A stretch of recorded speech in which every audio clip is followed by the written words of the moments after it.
சுண்டைக்காயை வச்சு இது வரைக்கும் இப்படி நீங்கள் கண்டிப்பாக செஞ்சுருக்கவே மாட்டீங்க. அந்த அளவுக்கு ரொம்பவே புதுமையான முறையில் அருமையான ரெசிபிங்க.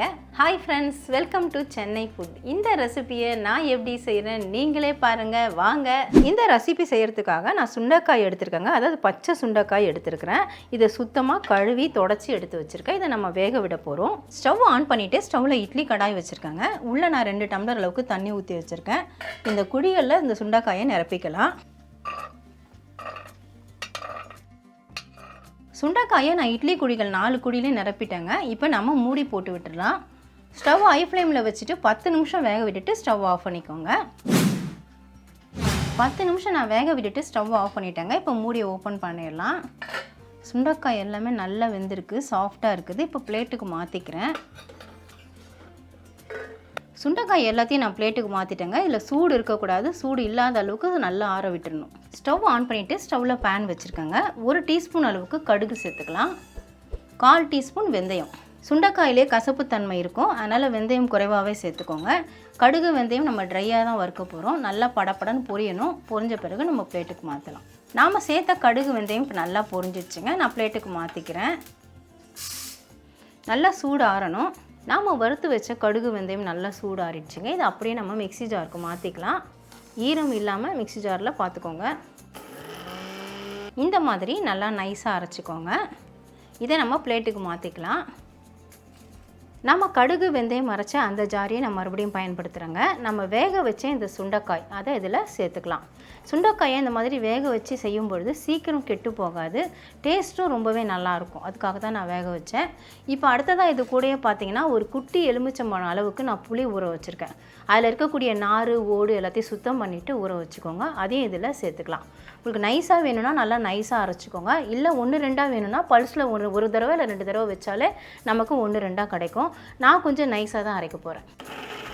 சுண்டைக்காயும் புளியும் சேர்த்து நான் அரைச்சிட்டேங்க. பாருங்கள், நான் ஓரளவுக்கு நைஸாக இருக்கிற மாதிரி தான் அரைச்சிருக்கிறேன். சுண்டைக்காய் எல்லாமே நல்லா மசிஞ்சிடுச்சு. அதில் இருக்கக்கூடிய விதைகள் மட்டும்தான் நமக்கு தெரியும். அது பிரச்சனையே இல்லை.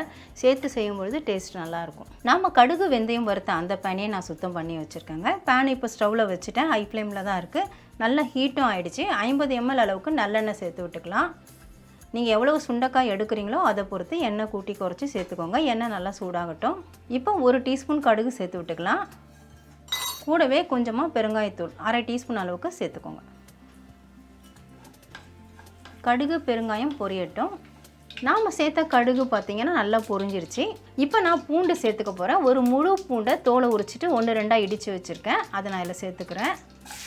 கூடவே 2 இனுக்கு கருவேப்பிலை சுத்தமாக அலசி வச்சுருக்கேன். அதையும் சேர்த்துக்கிறேன். பூண்டு கருவேப்பிலை ஓரளவுக்கு வதங்கட்டும். நாம் சேர்த்த பூண்டு கருவேப்பிலை இப்போ ஓரளவுக்கு வதங்கிடுச்சுங்க. இப்போ நம்ம அரைச்சி வச்ச இந்த சுண்டைக்காய் விழுது அதை இதில் சேர்த்துக்கலாம். ஸ்டவ்வை சிம் பண்ணிவிட்டு சேருங்க, இல்லைனா மேலே தெறிக்க ஆரம்பிச்சிடும். நாம் சுண்டைக்காய் ஏற்கனவே வேக வச்சுட்டோம், அதனால் ரொம்ப வதக்கணுன்ற அவசியம் கிடையாது. நல்லா கலந்து விட்டாலே போகிறோம். அரைச்ச சுண்டைக்காய் விழுதை சேர்த்துட்டு நல்லா கலந்து விட்டுட்டேங்க. இப்போ மறுபடியும் ஸ்டவ்வை சிம் பண்ணிக்கோங்க. நம்ம மசாலா எல்லாம் சேர்த்துக்கலாம். நான் 1 டேபிள் ஸ்பூன் அளவுக்கு தனி மிளகாய் தூள் எடுத்திருக்கேன். அதை இதில் சேர்த்துக்கிறேன். 1 டீஸ்பூன் தூள் உப்பு எடுத்திருக்கேன். அதையும் இதில் சேர்த்துக்கிறேன். இப்போ நல்லா கலந்து விட்டுக்கலாம். கலந்ததுக்கப்புறமா நல்லா சூடு ஏறினதுக்கப்புறம் உப்பு காரம் நீங்கள் செக் பண்ணிக்கோங்க. சப்போஸ் குறைவாக இருந்தால் மறுபடியும் சேர்த்துக்கலாம். புளிப்பு சுவைக்காக நம்ம புளி சேர்த்துட்டோம். உங்களுக்கு புளி சேர்க்குறது பிடிக்கலைன்னா எலுமிச்சம்பழம் சாறு கூட சேர்த்துக்கலாம். எலுமிச்சம்பழம் சாறு சேர்க்குறதா இருந்தால் கடைசியில் சேர்த்துட்டு ஒரு பிரட்டிட்டு ஆஃப் பண்ணிவிடுங்க. நாம் சேர்த்த உப்பு காரம் எல்லாமே நல்லா கலந்து விட்டாச்சுங்க. இப்போ பார்த்தீங்கன்னா நம்ம அரைச்சி வச்ச அந்த கடுகு வெந்தயம் பொடி அதையும் இப்போ சேர்த்துடலாம்.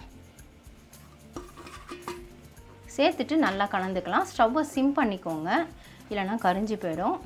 எனக்கு உப்பு கொஞ்சம் குறைவாக இருந்ததுங்க. நான் 1/2 டீஸ்பூன் அளவுக்கு சால்ட்டு சேர்த்தேன். மற்றபடி காரம் எல்லாம் எனக்கு கரெக்டாக தான் இருந்தது.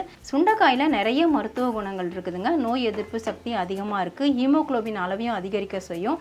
அது மட்டும் இல்லாமல் சர்க்கரையோட அளவையும் கட்டுப்படுத்தும். வாய்ப்புண் வயிற்றுப்புண் இது எல்லாத்தையுமே குணப்படுத்தும். இந்த மாதிரி பலவிதமான நன்மைகள் நம்ம சொல்லிகிட்டே போகலாம். இதுக்கும் மேலேயும் நீங்கள் தெரிஞ்சுக்கணும்னு நினச்சிங்கன்னா கூகுளில் சர்ச் பண்ணி பாருங்கள். இப்போ ரெடி ஆகிடுச்சு. கடைசியாக பார்த்தீங்கன்னா நம்ம உப்பு காரம் புளிப்பு எல்லாத்தையும் பேலன்ஸ் பண்ணுறதுக்காக 1 டீஸ்பூன் பொடிச்ச வெல்லம் இல்லைனா நாட்டு சர்க்கரை சேர்க்கணும். நான் நாட்டு சர்க்கரை தான் சேர்க்குறேன். 1 டேபிள் ஸ்பூன் அளவுக்கு சேர்க்குறேன்.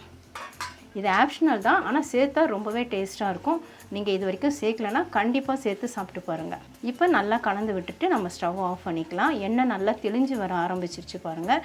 இதுதான் சரியான பதம். அவ்வளவுதாங்க, சுண்டைக்காயை வச்சு அருமையான சைட் டிஷ் நாம் தயார் பண்ணிட்டோம். இப்போ நான் ஸ்டவ் ஆஃப் பண்ணிவிட்டு நல்லா ஆற விட்டுடலாம். அவ்வளவுதான் ஃப்ரெண்ட்ஸ், சுண்டைக்காயை வச்சு அருமையான தொக்கு அல்லது ஊறுகாய்ன்னு சொல்லலாம். டேஸ்ட் அவ்வளோ அருமையாக இருக்கும். நான் அரைச்சி சேர்த்ததுனால தொக்குன்னு சொல்கிறேன், ஆனால் நம்ம ஊறுகாய் பதத்தில் தான் செஞ்சுருக்கோம். அதில் சுத்தமாக கசப்பே தெரியாது. சுண்டைக்காய் கசக்கும்ன்ட்டு தான் நிறைய பேர் சாப்பிட மாட்டாங்க, குறிப்பாக குழந்தைங்க சாப்பிடவே மாட்டாங்க. இந்த மாதிரி செஞ்சு வச்சுட்டு இட்லி, தோசை, சப்பாத்தி, பூரிக்கெலாம் நம்ம வச்சு கொடுக்கலாம். சாதத்தில் சேர்த்தும் கொடுக்கலாம், சாதத்துக்கு சைடிஷாக வச்சும் கொடுக்கலாம். அந்தளவுக்கு டேஸ்ட் அருமையாக அட்டகாசமாக இருக்கும்.